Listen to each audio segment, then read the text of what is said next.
ይህ አዋዜ ልዩ ሰበር ነው። ፕሬዚደንት ዶናልድ ትራምፕ ከ6 ሳምንታት የአየር ድብደባም 3 ሳምንት የዘለቀ የባህር ከበባና ኢስላማባድን ማዕከል ያደረገ ወሸከረ ድርድር በኋላ ከኢራን ያገኙት አዲስ ምላሽ አፋቸውን ደምደም አላቸው።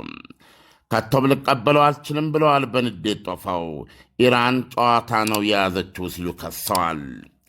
አንዴ ባለ አንድ ገጽ ሌላ ጊዜ መድበል ሲሉ ለገለጹት ባለ 14 ነጥብ የሰላም ዕቅዳቸው የኢራን ባለሥልጣኖች ምላሽ እንዲሰጡ ከተጠበቁበት ቀን ውጪ 72 ሰዓታት ገደማ ደጅ ካስጠኑ በኋላ የሰጡት የምላሽ የኪስ ወረቀት ተቀዶ ሲታይ ትራምፕ ጎመዘዛቸው። ይሄማ ጨዋታ ነው አሰኝቷቸዋል። በዋሽንግተን ትራምፕና ሰዎቻቸው በኃያል ድብደባ ከበባና ሰማይ ይቀድዳል ተደጋጋሚ ዛቻ ምክንያት ታላቅ ውል አገኘን ብለው እጢያቸው ዱብ ሲል፣ ኢራኖቹ ግን ከቴህራን በከፊል ይፋዊ ዜና ምንጫቸው ታስኒም በኩል ምን አይነት ምላሽ ለአሜሪካ እንደሰጡ ተኩራርተው እየገለጹ ነው።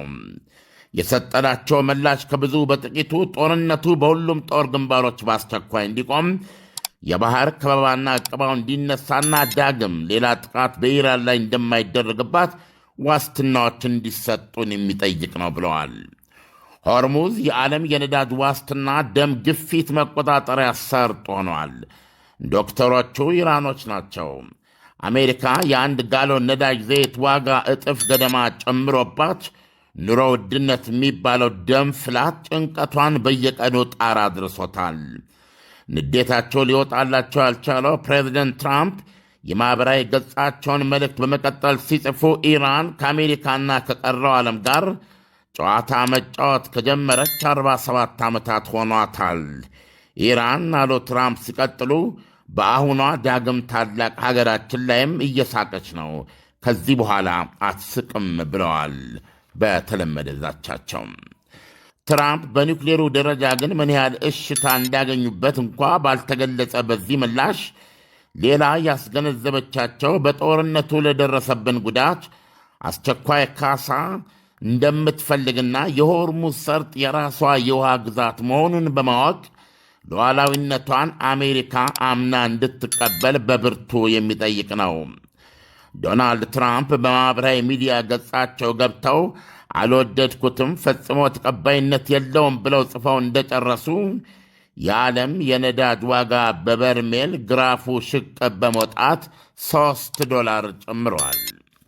ውጊያው ውስጥ ከገቡበት ዕለተ ቅዳሜ ጠዋት ፌብርዋሪ 28 2026 ወይም የካቲት 21 2018 በነጋታ ጀምሮ ጦርነቱ ያልቃል ሲሉ የከረሙትና በዚህም ሳምንት የደገሙት ፕሬዚደንት ዶናልድ ትራምፕ እንደ ሰነፍ ገበሬ በአረም ይመለሱ ሆነባቸዋል የቁጥቁጥ ጦርነታቸው ፍሬ። ዳንኤል፣ የምላሹ በኢራን በኩል ይሄው ነው። ለብዙ ቀናት የተጠበቀ ነው። መጀመሪያ አሁን መጨረሻ ላይ ኢራን የ14 ነጥብ የሰላም ዕቅድ ሰጠች። የሰላም ዕቅዷን አሜሪካ በከፍተኛ ብሽቀት እንደማትቀበለው ገልጻ እንደገና የራሷን የሰላም ዕቅድ ሰጠች። ለእሷ የሰላም ዕቅድ ደግሞ ምላሽ ከዓርብ ዕለት ጀምሮ ምላሽ ስትጠብቅ ቆየች። የተሰጠው ምላሽ ኢራን ባለ 14 ነጥብ የሰላም ዕቅዷን ደግማ ነው የላከችላቸው ማለት ይቻላል። ያለው ሁኔታ እዚህ ላይ ነው። ዳንኤል ዓለም ትራምፕን እንደዚህ ያናደዳቸው የኢራን ምላሽ ምንድን ነው የሚለውን በተጨማሪ አንዳንድ ነገሮችን ብትነግረን። በአጠቃላይ ከጦርነቱ በፊት ቢያንስ ከጦርነቱ በፊት ዋነኛ የመደራደሪያ ነጥባቸው በሆነው በኒውክሌሩ ላይ እንኳን መስማማት አልቻለም። አሁን ይህን የማወራ ከ6 ሳምንት ጦርነት በኋላ ነው። አየህ፣ ቢያንስ በኢራን ላይ ከ140 ቢሊዮን እስከ 145 ቢሊዮን የሚደርስ ውድመት ደርሷል ተብሎ ተገምግሟል። በኢራኖች በኩል እንደውም ያ ወደ ሩብ ትሪሊዮን ነው የሚገመተው።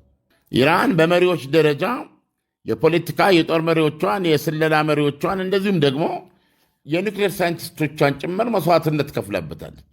አሁን ያለንበት ሁኔታ ምንድን ነው? ለዚህ ጦርነት መንስኤ የሆነ ቢያንስ 3 ጥያቄዎች ናቸው በአሜሪካና በእስራኤል የሚነሱት። ከእነዚህ ከ3ቱ ጥያቄዎች ለአንዱ ምላሽ ለማግኘት አልተቻለም። ዶናልድ ትራምፕ ከኢራን ጋር ያለውን ጉዳይ ለመፍታት ከጦርነቱ በፊት በተለይ ከሰኔው ጦርነት በኋላ ማለት ነው ለኢራኖች ያቀረቡት የኒውክሌር ፕሮግራማችሁን እርም በሉ፣ ያበለጸጋችሁትን ዩራኒየም 60 በመቶ እሱን አሳልፋችሁ ስጡን፣ አሜሪካ በአጠቃላይ ከዛ በኋላ ማዕቀቡ ይነሳላችኋል፣ በማዕቀብ የተያዘ ገንዘባችሁም ይለቀቃል፣ የዲፕሎማሲ መገለሉ ይቀራል፣ ነገሮች ወደ ነበሩበት ሰላማዊና ጤናማ ግንኙነት ይመለሳሉ የሚል ኦፈር ነው ያቀረቡት። ይሄን ተንተርሶ የተጀመረው ድርድር 5 ዙር ኦማን ላይ ከዛ ሮም ላይ ድረስ ከተደረገ በኋላ በተለያየ ቃላት በተለያየ አቀራረብ ከመደጋገም በስተቀረብ በሁለቱም በኩል ሁለቱም አቋማቸው ከመድገም በስተቀረብ ምንም አይነት ለውጥ ሊመጣ አልቻለም። ቤዚካሊ ከዚህ አንድ ለምሳሌ የፖለቲካ ሳይንስ የሚያጠና ነገ ዲፕሎማት ሆናል ብሎ የሚያስብ ተማሪ ካለ ከዚህ ሁኔታ ሊረዳ የሚገባው ለአፍ ችግርን በሰላማዊ መንገድ በድርድር መፍታት ነው የሚሻለው። ጦርነት መመረጥ የለበትም ለአባባል ለአገላለጽ ይሄ የምንጠቀምበት ነው። በተግባር ሲታይ ግን ወይ የሰው የተፈጥሮ ባህሪ ሊሆን ይችላል። ድርድር ምንም የሚያመጣው ነገር የለም። ከዛ ሁሉ ድርድር በኋላ 6ኛ ዙር ድርድር ኦማን ላይ እየቀረ ነው። እስራኤል ጥቃት የከፈተችው ሰኔ ወር ላይ ኢራን ላይ ማለት ነው። ከዛ ጦርነት ማብቃት በኋላ ደግሞ እንደገና ይሄው መከረኛ ድርድር ተጀመረ። ይሄ መከረኛ ድርድር ጄኔቭ ላይ ተደረገ። ጄኔቭ ላይ 2 ከተደረገ በኋላ አሁን ያለው ጦርነት ውስጥ ገባን ማለት ነው። ቢያንስ ለዚህ ምክንያቱ ይቺ የኒውክሌር ጉዳይ ነው። በኋላ ላይ ከሰኔው ጦርነት በኋላ የኢራን የሚሳኤል ኬፓቢሊቲ እና የተጋትሮ ተራድኦም ጥያቄ ውስጥ ገብቷል። በዚህ ላይ ከጦርነቱ በፊትም ኢራን በዚህ ላይ አልደራደርም፣ ይሄ ራሴን መከላከልበት ከማጋ ግንኙነት እንዳለ ደግሞ መወስነው ራሴ ነኝ። ያ ደግሞ ያለኝ ግንኙነት የተራዳ ግንኙነት አንድ ወጥ ነው። እኔ ማለት ነኝ፣ ሄዝቦላ ማለት እኔ ነኝ፣ ሀውቲ ማለት እኔ ነኝ፣ ኢራቅ ማለት እኔ ነኝ የሚል ምላሽ ሰጥታበታለች። እነዚህ 2 ጉዳዮች ተነስተው አያውቁም። አሁን ከጦርነቱ በኋላ ተነስተው አያውቁም። እነዚህ በኒውክሌሩ ላይ ነው መስማማት ያልቻሉት። በተለይ የዚህ ኢስላማባድ የምትለው ድርድር ለምሳሌ የመጀመሪያው ድርድር እንደተደረገ ምክትል ፕሬዚደንት ጄዲ ቫንስ በነበሩበት 21 ሰዓት ከተወያዩ በኋላ የአሜሪካ ጥያቄ ምን ሆኖ መጣ? 19 ዓመት ምንም አይነት የኒውክሌር እንቅስቃሴ አታድርጊ የሚል ነበረ። ኢራኖች ነው 19 ዓመት አንቀበልም፣ ለ5 ዓመት ብቻ ነው የምንቀበለው አሉ ይላል። ኦኬ 60 በመቶ በለጸጉ ሚሳይል ወይም ደግሞ ከ10 እስከ 11 አቶሚክ ቦምብ ሊወጣው አፋፍ ላይ የደረሰ ነው በምትሉት ጉዳይ ዋና ጉዳይ እሱ ነው። ምንም የተገለጠ በሱ ጉዳይ ላይ ምንም የተባለ ነገር የለም። አሁን